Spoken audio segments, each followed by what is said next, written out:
In a Montrose apartment, a Houston video game developer is writing his version of a love letter. Eric Kinkead has accumulated nearly a quarter-century of video game experience. QuestLord is his homage to a time of floppy disks and pixel art. QuestLord is a game that is in the style of the legendary classic role-playing games that you would play on a computer, such as a computer role-playing game or a CRPG. It's done in the style that from a game that you would remember from the 80s or 90s. On tiny mobile devices, players will explore and battle for power and riches. I think that there's a lot of mobile games that are like real bright and colorful and just kind of one-offs that you pick up, you play it, you're like, that's cute, that's a time waster, I'm done.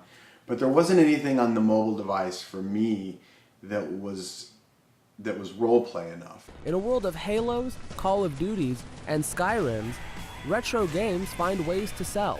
No one knows that better than Bill Sternberg, one half of Zeboyd Games, the developer of Penny Arcade on the Rain-Slick Precipice of Darkness, Episode 3.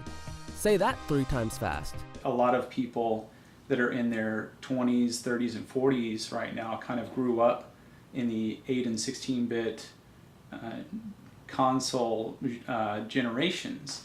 And after that generation evolved into 3D with polygons and everything else, a lot of the games we enjoyed growing up kind of fell by the wayside. That doesn't mean they're bad necessarily, but they just don't make them like that anymore, so to speak. Eric is putting the final touches on his game for a December release. Right now we've got 120. Right now we have I have 120 different maps in the game, and it's still growing to a point where there's a lot to explore. Did I mention it was a steal?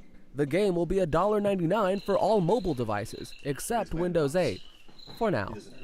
If you have a Houston video game or geek story to share, I want to hear from you. Find me on Twitter and YouTube.